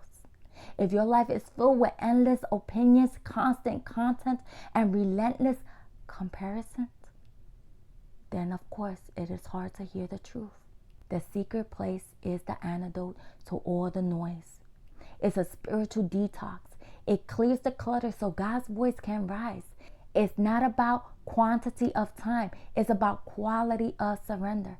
And 5 quiet minutes in His presence can do more than 5 hours of scrolling ever could. When you eliminate distractions, revelation increases. When you fast from the noise, you feast on clarity. The world may be full of messages, but God's whispers carry power. You just need to tune in. And tuning in doesn't require effort, it requires presence. A moment of stillness can change your whole day. God isn't playing hide and seek. He's speaking. But if the volume of the world is louder than His voice, you miss what He's trying to say. Return to the garden. The secret place is the return to Eden, a return to the original relationship between God and humanity. There was no ego, no shame, no striving, only communion. That's what we lost in the noise of modern life. But the beauty of God's design is that it never changes. We just forgot where we came from. When Adam and Eve walked with God in the cool of the day, it was more than routine. It was relationship. It was trust. It was peace. That same peace is still available, but it's not found in the pace of culture. It's found in the rhythm of stillness. Every time you feel anxious, disconnected, or unworthy, it's a spiritual nudge, a gentle call to return. Return to the voice that made you. Return to the truth that still claims you. Return to the presence that was never far. And when you do, you won't just feel different. And you'll remember who you've always been. Returning to the garden doesn't mean going back in time. It means going deeper in truth. It means letting go of everything the world layered on top of your soul. It means being naked in spirit again. Not exposed in shame, but uncovered in love. This is where healing begins, and this is where identity is restored. The world will always distract you from the secret place. Let's be honest. The world is built to distract you. From sunrise to sunset, it feeds you notifications, deadlines, opinions, and noise. It tempts you with urgency, as if missing out of the world's updates is the greatest loss. But the greatest loss is missing the whisper of God, because your mind is too full. Distraction is not just digital, it's spiritual. It detours your attention from presence to performance. And when you're distracted, you forget your design. You begin reacting instead of reflecting. You start performing instead of receiving.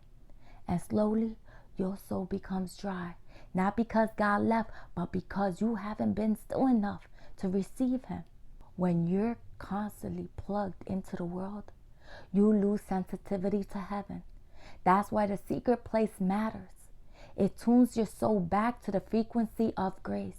You don't need another productivity hack. You need permission to pause. You need stillness to hear the sacred. And it won't always be convenient, but it will always be worth it. Because the more you feed distractions, the more disconnected you become from God, from truth, and from yourself. The secret place isn't optional for your spirit, it's essential. The world applauds busyness, but God blesses stillness. The enemy isn't always trying to destroy you with disaster. Sometimes he just keeps you distracted. But when you choose the secret place over the scroll, the pause over the pressure, the whisper over the noise, you return to what really matters. You remember who you are. You begin to heal. You begin to live. The secret place is where healing begins.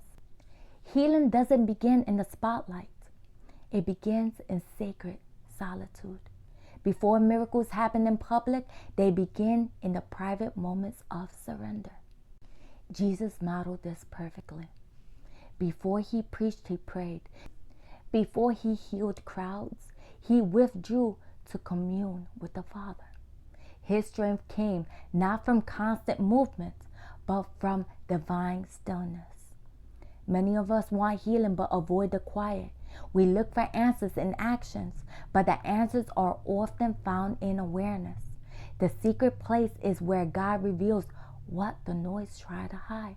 He uncovers the wounds, not to shame you, but to heal you.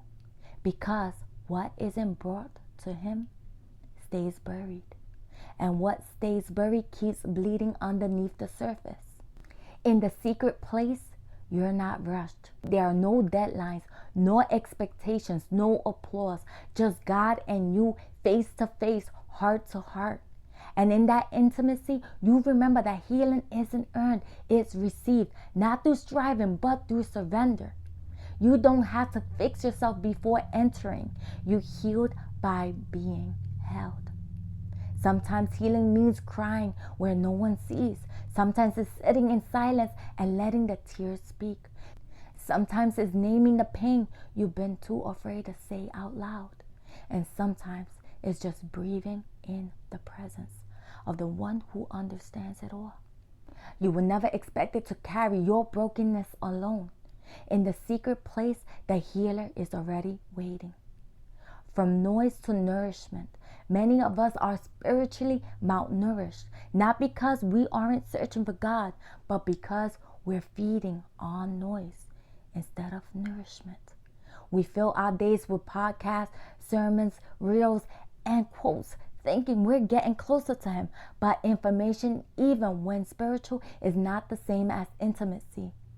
It's possible to consume content about God and still feel far from His presence, because true intimacy isn't about how much you know.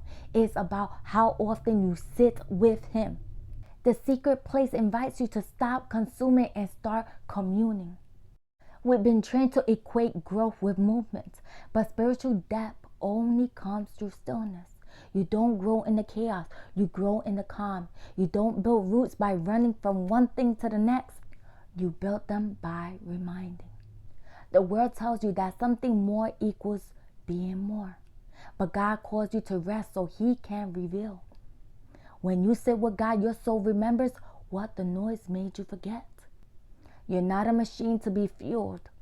You're a soul to be nourished. Noise is tricky. It can sound spiritual and still keep you distracted. Even good things like uplifting messages or worship playlists can become subtitles for direct connection with God. The secret place is not about adding more sound. It's about finding silence. And in that silence, you're not filling your mind. You're opening your heart. You're not multitasking. You're meeting your maker. And in that sacred pause, everything begins to shift.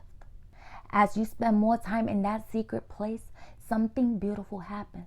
Discernment grows. You begin to recognize God's voice over the world's opinions. You start choosing peace over pressure, clarity over chaos. You speak from a place of wisdom, not woundedness, because you're no longer operating from depletion. You're drawing from divine fullness. That's the nourishment the soul longs for. And it's only found in the quiet where God speaks. It's time to come home if you've been far from that secret place. This is your invitation. Come home, not to religion, not to shame, but to the arms of the one who already sees you and still says, "You are mine." There's no lock on the door. You don't need a script. You just need a willing heart. The secret place doesn't require perfection, only presence. And God isn't looking for performance. He's looking for connection. Come home to the quiet where striving ends and peace begins. Come home to the whisper that still knows your name. When the world has worn you down, the secret place lifts you up.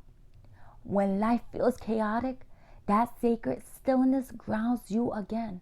This isn't about checking a box. It's about remembering where you belong. In His presence, your soul finally breathes. God is not asking you to fix yourself before entering. He's simply asking you to show up as you are. That means with your questions, your weariness, your doubt, and your fears. He can handle your silence. He can handle your mess.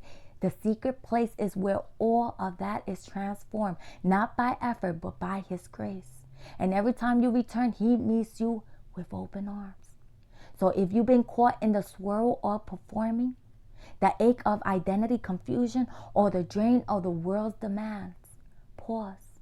Come back to the stillness. Come back to the place where your name wasn't based on trauma or labels, but on eternal love. The secret place is not a myth. It's a moment waiting for you to step into. Not tomorrow, now. Because the door was never closed. It was simply waiting to be opened from the inside.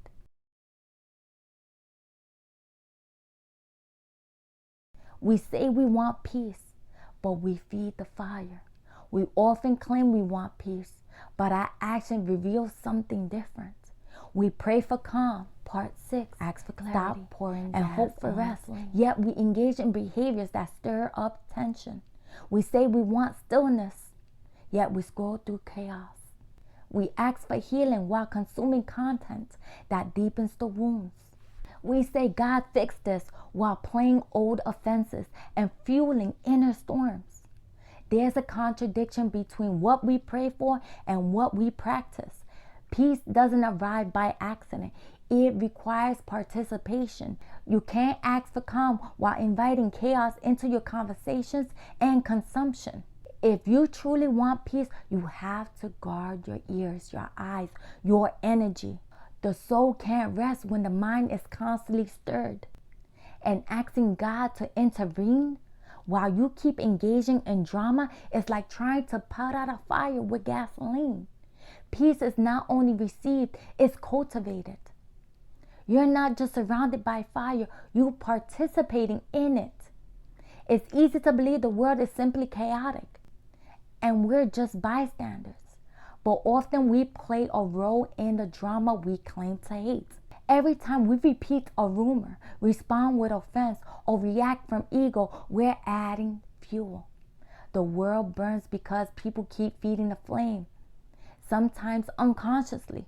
And the harsh truth is that the ones who say they want peace often ignites the most conflict. It's not intentional, but it is impactful. This isn't about shaming yourself, it's about noticing patterns. Until you recognize how you feed in the fire, you can't choose a different way. We love to blame the culture, but sometimes the chaos starts in our own hearts. And the ego will always justify its actions with a lie. I had to say that. They deserve it. I was just being real. But if peace is your desire, participation in the fire must end. You can't build a life of peace with tools of ego. So many are trying to live a spirit-filled life using ego-shaped tools. We want unity but hold grudges. We desire healing but post with hidden anger. We say love wins but we drag people in comments. These contradictions reveal a foundation that won't last. A house built on ego might look sturdy, but it will always shake under truth. You can't build something holy with tools that were never blessed. Ego and spirit doesn't coexist peacefully. One pulls you into reaction, the other invites you to transform. Galatians 5 makes it plain. The works of the flesh and the fruit of the spirit grows from different soils. You can't harvest peace when you're sowing offense, control, or resentment. The kingdom of God is built on humility, not pride. You must lay down the ego to pick up the blueprint of peace. Stop living in spiritual contradiction.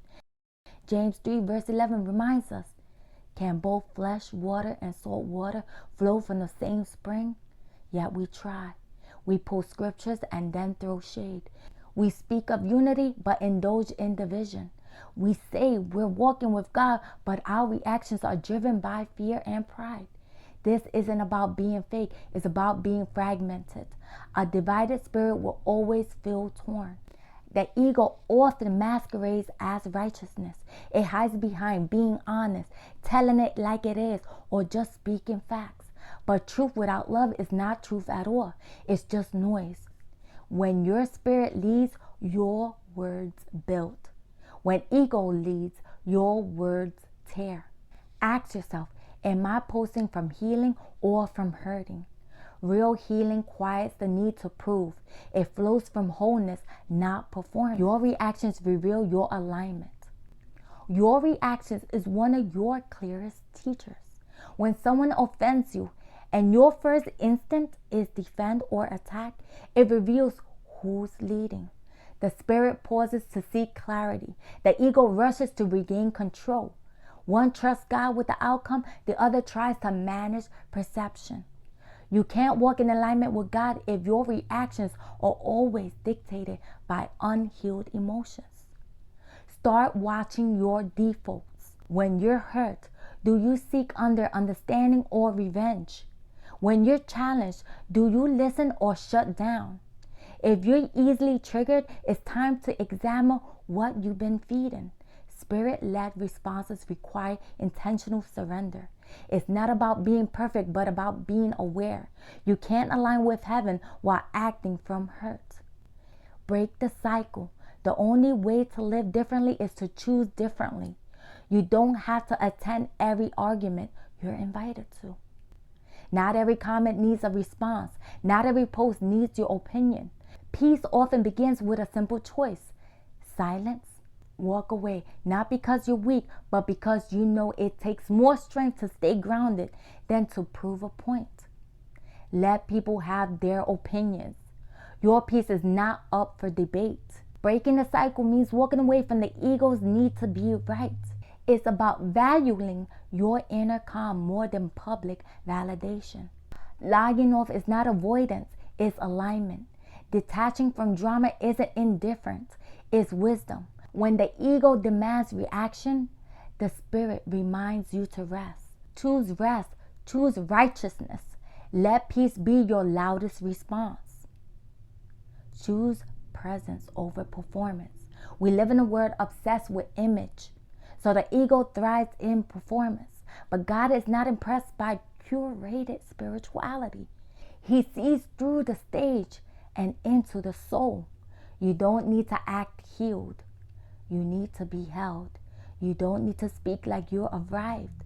You just need to stay close. God responds to hunger, not hype. When you dwell in the secret place, performance loses its grip. You begin to care less about what people think and more about what God is doing in you. Real peace is quiet, rooted, and unshakable. It doesn't need a stage, it needs surrender. Stay near to the source and your life will speak louder than any post. Healing becomes who you are, not just what you say. Discern what deserves your energy. Your energy is a sacred resource. Don't give it up to everything. What you watch, repeat, engage with, and dwell on shapes your spirit. Proverbs 4 verses 23 tells us, guide your heart, for everything you do flows from it. You can't be whole while giving pieces of yourself to every distraction. Scattered attention leads to a scattered soul. God wants to make you whole, not split between every spiritual trend. Discernment means asking deeper questions. Is this feeding my spirit or my ego? Would this lead to peace or performance? Am I responding to God's prompting or the crowd's pressure? The more time you spend in God's presence, the clearer the answer becomes. Peace has a frequency, and once you turn into it, everything else starts to feel loud, empty, or misaligned. Make the decision, fire or peace. Eventually, the decision becomes clear. Will you keep feeding the flame, or will you choose peace? You can't hold both. The flame will always offer a temporary sense of power, but peace offers eternal strength. You can't fight for pride and hear God clearly at the same time. The fire might feel familiar, but peace is freedom. So make the decision today. Lay down the need to win, to react, to control. Walk away from what keeps stealing your stillness. Say no to the invitation of drama and yes to the presence of God. Choose peace, not because it's easy, but because it's holy. Let it define your path. And you'll discover a life not shaken by the world, but shaped by spirit. Part 7. God makes no mistakes. You were formed on purpose. You are not an accident, and your existence is not a coincidence. From the beginning, God saw you and called you by name. Psalms 139 verse 13 says, "For you created my innermost being. You knit me together in my mother's womb." The word knit shows that you were formed with care, intention, and divine detail. You were not thrown together. You were purposely crafted. Your design reflects the vision of a God who makes no mistake. Nothing about your life is random or wasted. Your setbacks, your victories, your healing process, God uses it all. The world may try to define you by what you've been through, but God defines you by what He placed in you. Even your scars hold stories of redemption. You were not created by chance. You were chosen with precision. And when you begin to believe that, your whole outlook shifts. You're not here trying to find meaning. You were created with it. You are not some cosmic fluke. Every detail about you matters, from your fingerprints to your spirit. The creator of the universe took time to shape you with love. That means your very essence carried divine weight. And that truth remains, even when the world forgets. When you align with the truth of who formed you, confusion begins to fall away. Doubt loses its grip. Insecurity weakens. You stop questioning your place in this world and begin walking in your purpose. The more you return to that original truth, the more stable you become, because identity rooted in God can't be shaken by the world. The Creator doesn't make errors. We live in a world full of identity crisis. People are questioning everything: gender, purpose, and self-worth. But confusion doesn't come from God. It's a byproduct of disconnection. 1 Corinthians 14 verse 33 says, God is not the author of confusion, but of peace. So when confusion dominates your thoughts, you know it's not divine. God's voice brings clarity, not conflict.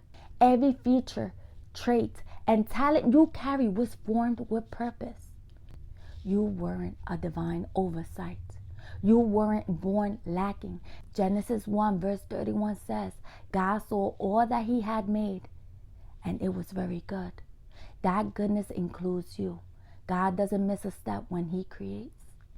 When you doubt your worth, you question the integrity of the artist. But God's hands never slip. He doesn't create messes. He transforms them. Even your weaknesses are opportunities for his strength to shine. You are not defective. You're developing.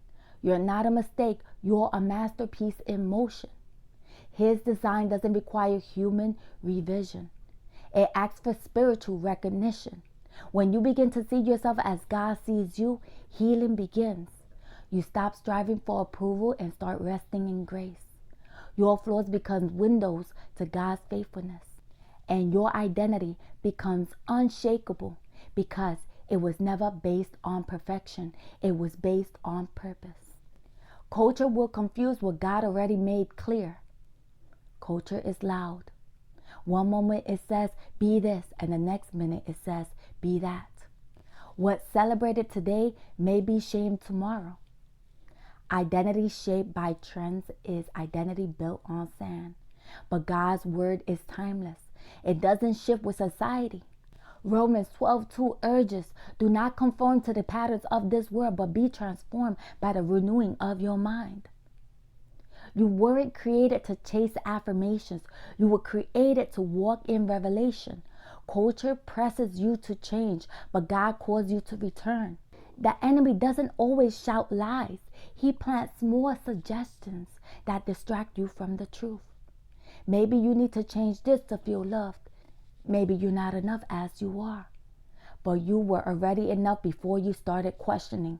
When you stop feeding your soul with societal scripts, you start hearing God's sentence over your life. You are mine. You are chosen. You are fearfully and wonderfully made. These truths don't expire with public opinions.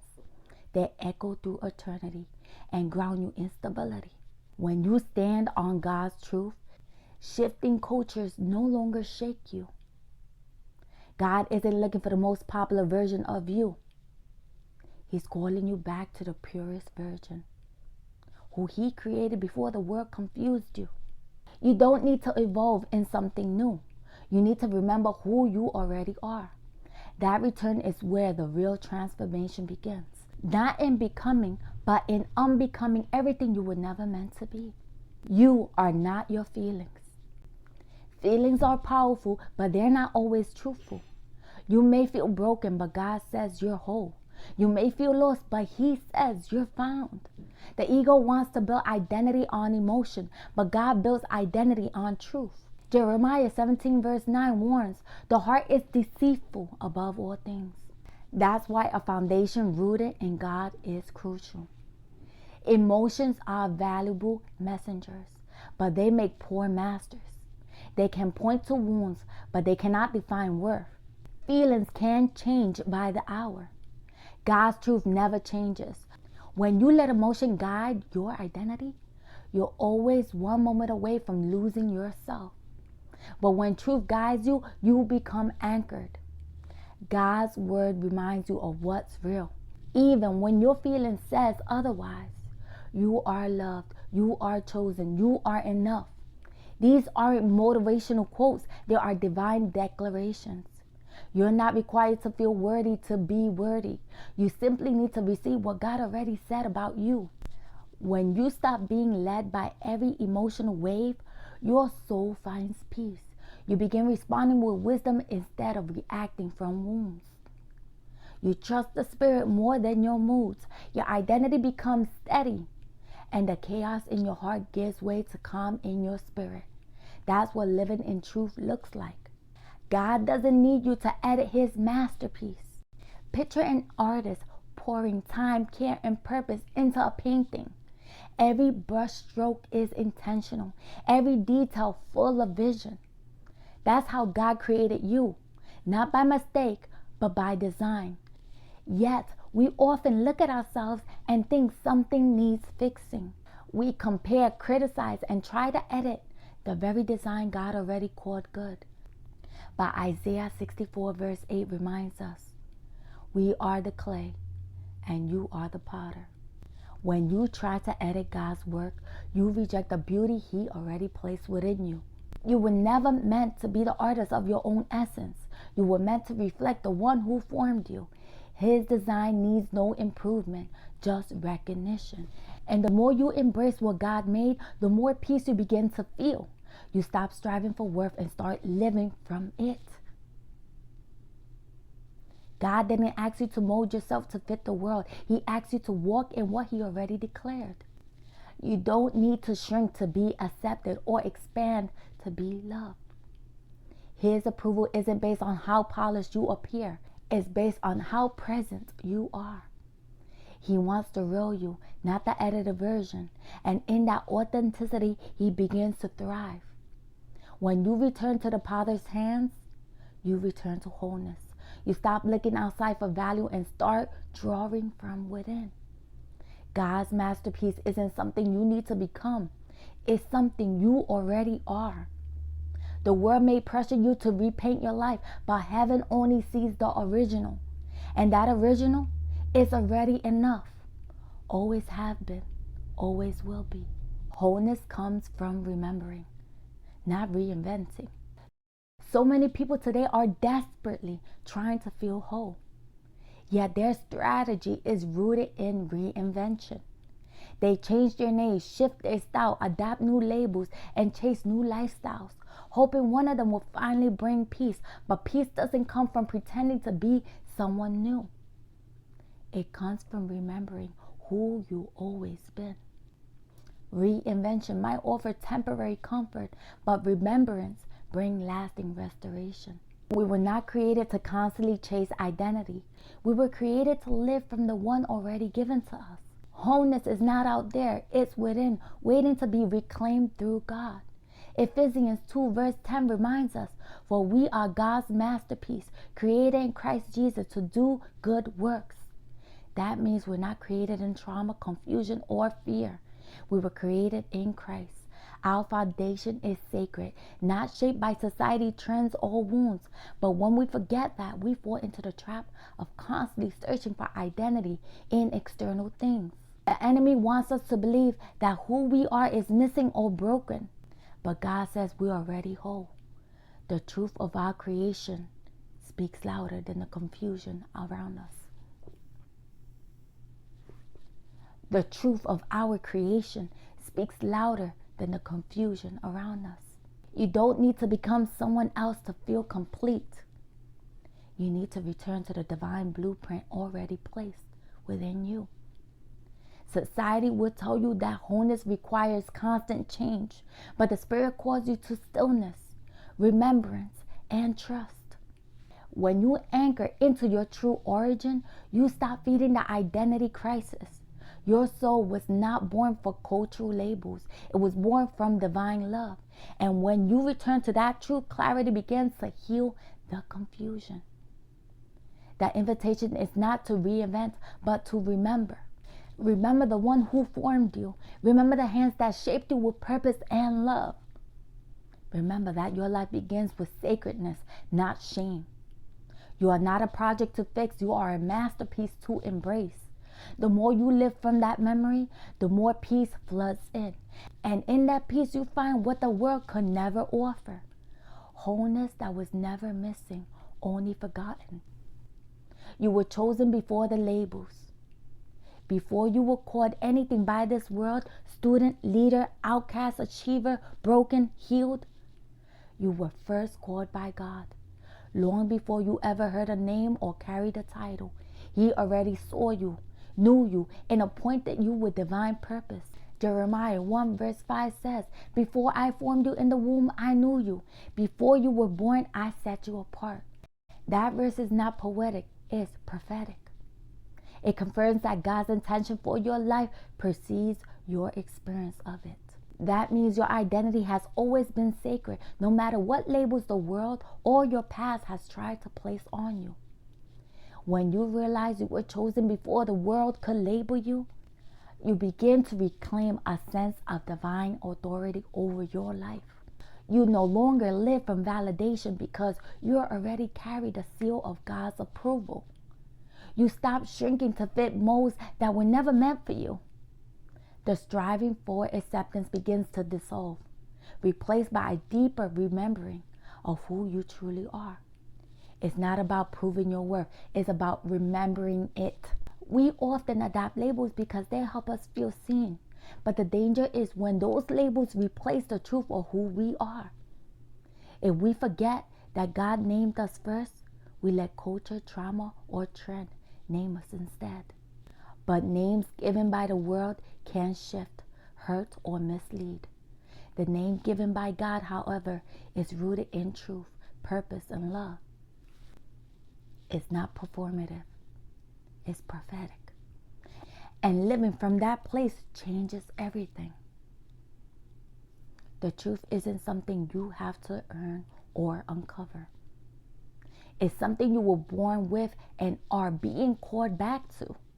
You don't need to craft your identity. You need to uncover the one God already placed within you. You don't need to reinvent. You need to return. The more you quiet the world's labels, the louder God's calling becomes. You were not just created, you were chosen. And chosen people don't conform. They carry the truth they were born to live. The return to divine identity. Returning to your divine identity isn't about striving to become someone different. It's about remembering who you've always been in God's eyes. It's not about achieving wholeness, but awakening to it. Every time you doubted your value, every time you worn a mask to be accepted, God was still calling you by your true name. The name is not built on performance, it's rooted in promise. You were never too broken to be whole, never too far to return. You've only ever been one turn away from the truth of who you are. John 10 verse 27 says, my sheep hears my voice, and I know them, and they follow me. This verse is a reminder that even in the midst of confusion, God's voice never stops calling. You don't need to search the world for your identity. You need to tune in to the frequency of heaven. Every time you silence the noise, turn off the pressure, and step into stillness, you begin to hear it again. You are mine. Divine identity isn't about hustle. It's about hearing.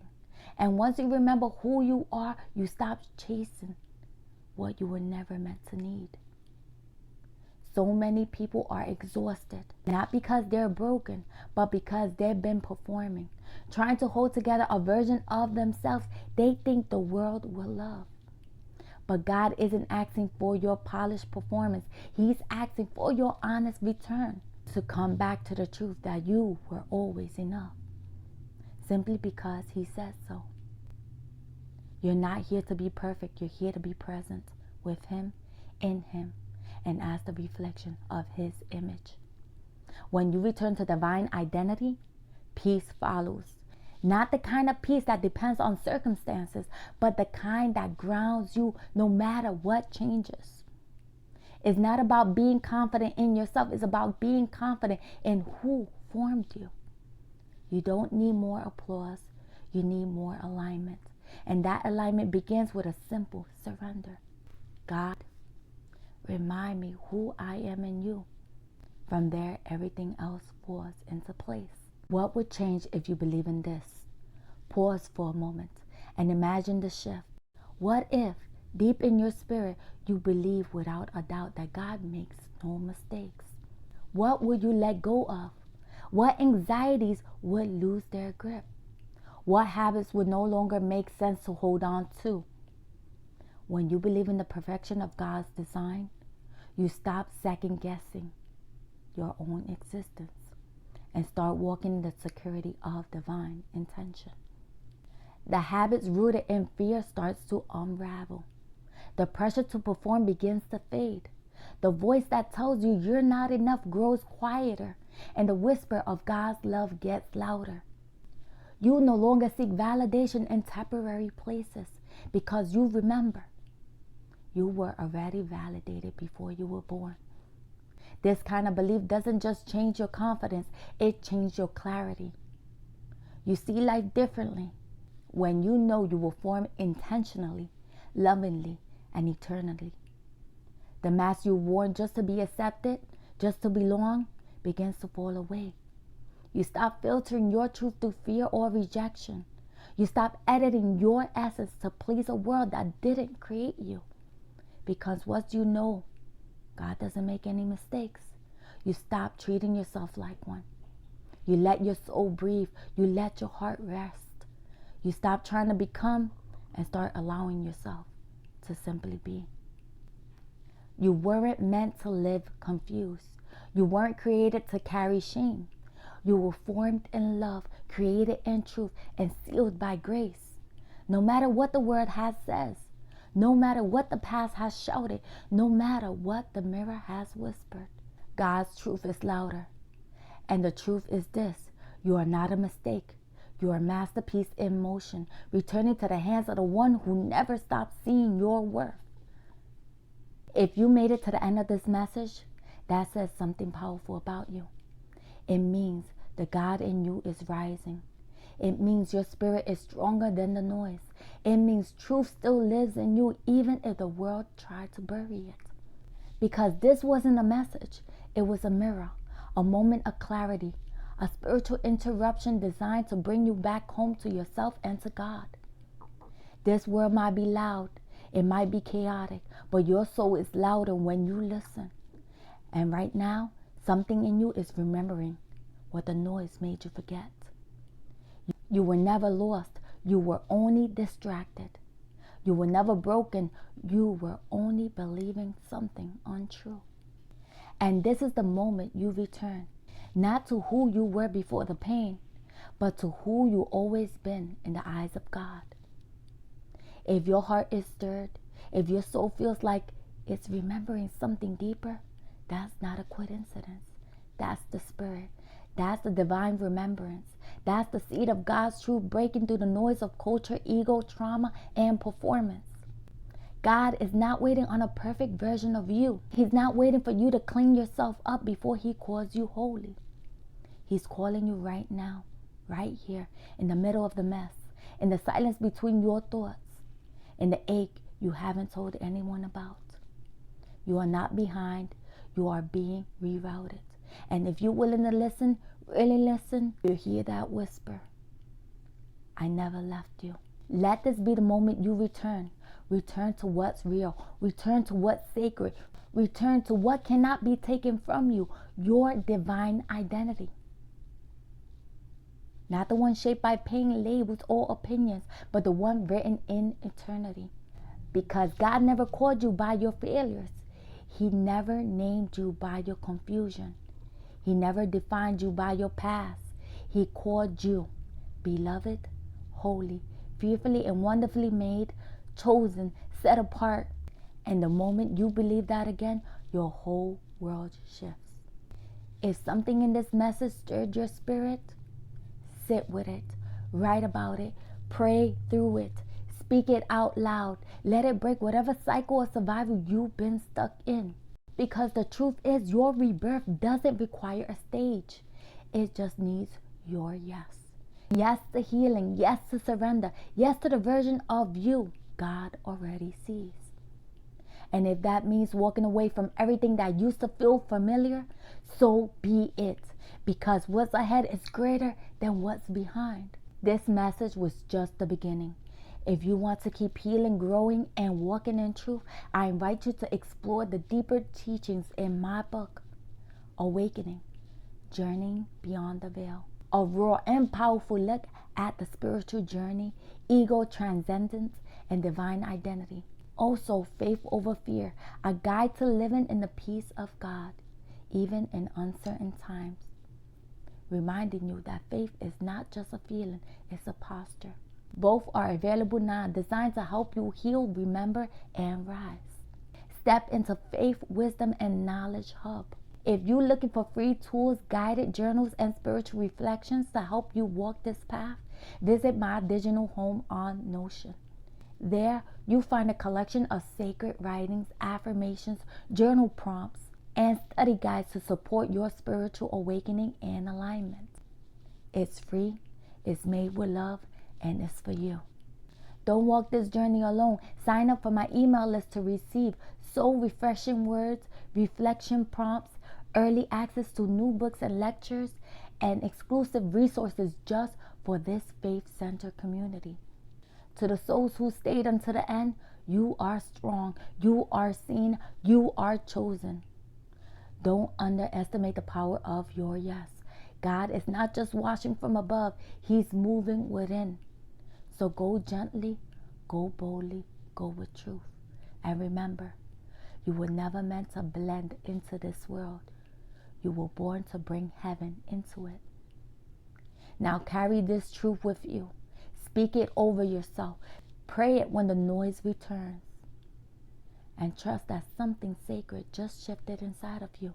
Because your soul didn't just survive this message, it remembered why it was born.